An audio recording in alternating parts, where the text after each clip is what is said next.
તો ડેડિયાપાડાના ધારાસભ્ય માનનીય ચૈતરભાઈ વસાવાને ઘણા બધા કેસને લઈને એમને કોર્ટે સજા કરી છે ને એ એની સાથે અન્ય 9 લોકો છે, એમાં કેટલીક મહિલાઓ પણ છે.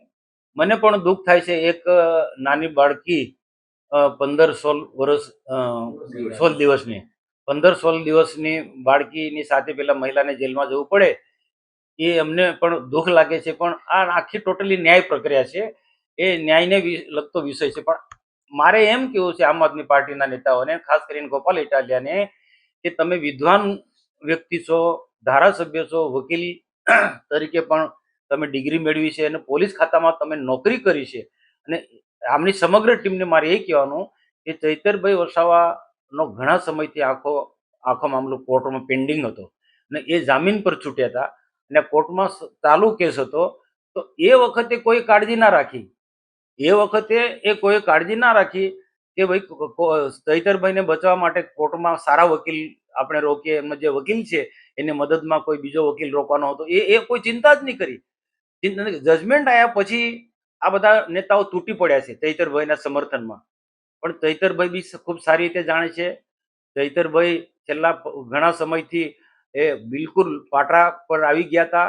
સરકારની પણ પ્રશંસા કરવા લાગ્યા. સરકારના મંત્રીઓનો પણ એમને વાત કરી. એને ખુદ ભાષણની અંદર કહ્યું છે, હું મુખ્યમંત્રીને પણ મળું છું, ગૃહમંત્રી હર્ષ સંઘવીને પણ મળું છું, મારા કામો થાય છે, આ રીતના વાત કરી છે. અને અમે 15 દિવસ પહેલા એક મંચ પર અમે સાથે હતા ઉમરાણમાં. 15 દિવસ પહેલા એક મંચ પર સાથે હતા, સાથે જ અમે હતા. કાર્યક્રમના સમાપન પછી અમે સાથે બન્યા છે, એમના બધા સભ્યો અને એમના આખી ટીમ સાથે. ત્યારે બધી જ આ પ્રકારની ઘણી બધી વાતો થઈ છે જે આપણે કહી શકાય નહીં, પરંતુ એ હંમેશા પોઝિટિવ રીતના આગળ વધવા તરફ આગળ વધી રહ્યા હતા.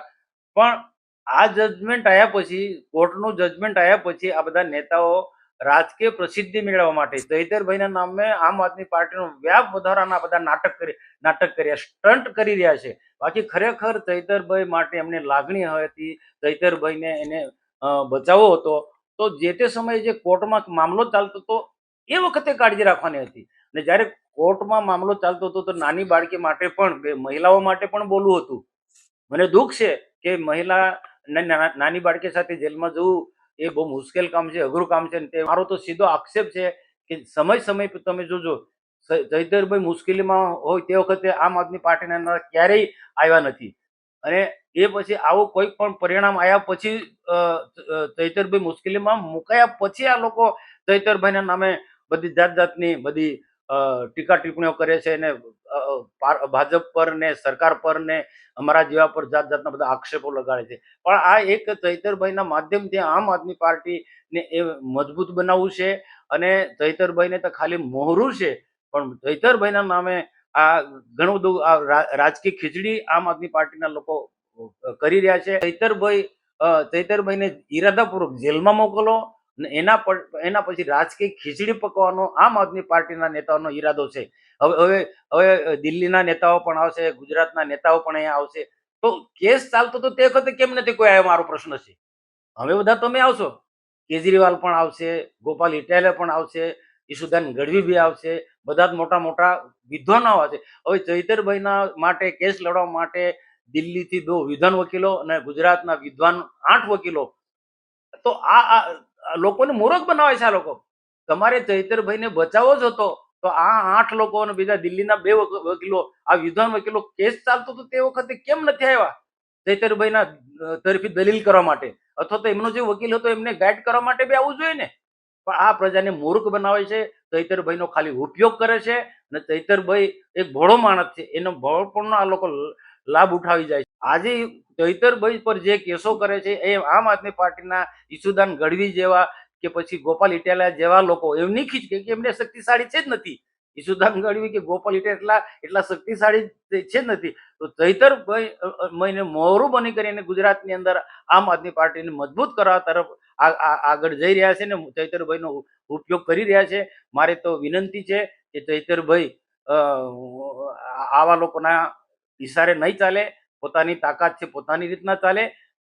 જે મહિલાઓ છે કે બીજા જે પણ નાનું બાળક છે એના માટે હું કોર્ટને પણ અપીલ કરીશ, જેને કહેવાની જરૂર છે ત્યાં, અને સરકારમાં પણ જ્યાં કહેવા જેવો છે ત્યાં સરકારમાં હું કહીશ મને પણ લાગણી છે કે 15-16 દિવસનું બાળક આજે જેલમાં જાય, પણ ન્યાયી પ્રક્રિયા છે, કાનૂની પ્રક્રિયામાં અમે કોઈ દિવસ અડચણ કોઈ બી સરકાર હોય, કોઈ બી વ્યક્તિ હશે, કાનૂની પ્રક્રિયામાં એ કોઈ અડચણરૂપ થાય જ ને. હા, જે પણ કંઈ કરવું હતું તો જજમેન્ટ પહેલા આ લોકોએ બધાએ કાળજી રાખવાની, પણ કોઈએ કાળજી નથી રાખી. મનસુખ વસાવા જે મીડિયામાં બાઇટ આપી અને જે આમ આદમી પાર્ટી પર અરવિંદ કેજરીવાલજી, ઈસુદાન ગઢવી, ગોપાલ ઇટાલિયાજી અને તમામ આગેવાનો પર જે આક્ષેપો કરે છે એ તદ્દન પાયા વિહોણા છે. છેલ્લા 3.5 વર્ષથી ચૈતરભાઈ જીત્યા છે ધારાસભ્ય, ત્યારથી જીઆઈડીસી નો પ્રશ્ન હોય, રોડ રસ્તાનો પ્રશ્ન હોય, આરોગ્યનો પ્રશ્ન હોય, શિક્ષણનો પ્રશ્ન હોય, સ્કોલરશીપનો પ્રશ્ન હોય, સ્ટેચ્યુ ઓફ યુનિટીનો પ્રશ્ન હોય, કોરિડોરનો પ્રશ્ન હોય કે સનદની જમીનનો, એ તમામ મુદ્દે મજબૂતાઈથી લડે છે અને લોકોને ન્યાય અપાવે છે.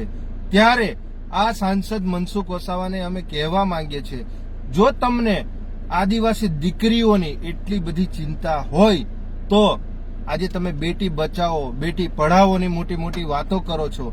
આજે એક દીકરી પ્રથમ ડિલિવરીમાં, હજુ એની તબિયતના પણ હજુ એ નતા, અને 17 દિવસનું બાળક લઈને એ આજે જેલમાં છે અને એમની સાથે બીજી 2 થી 3 મહિલાઓ છે.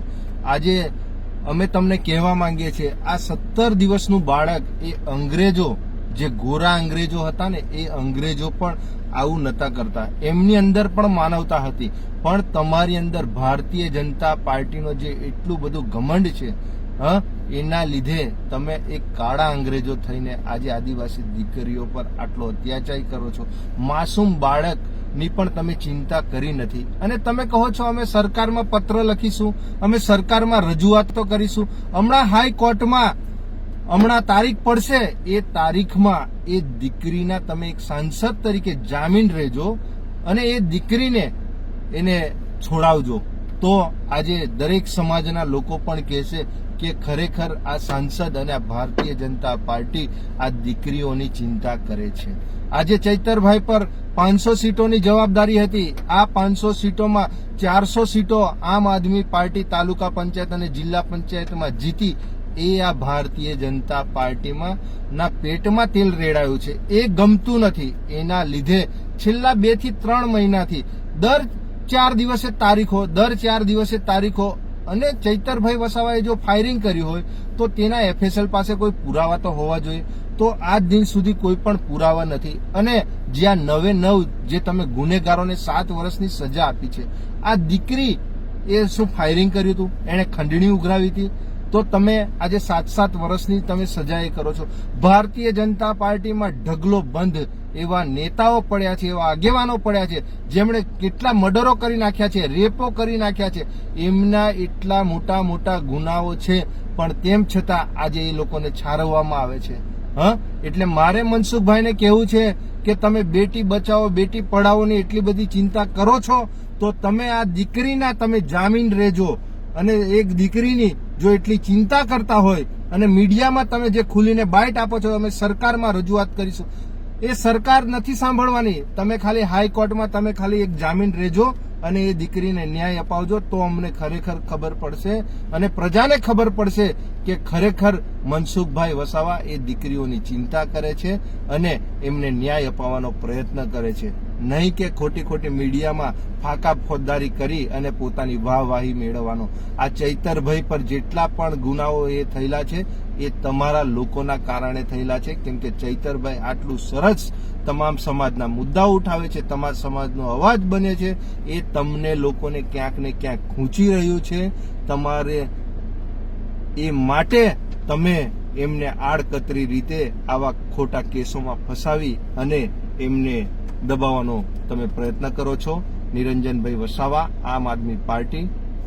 જય હિન્દ, જય ભારત.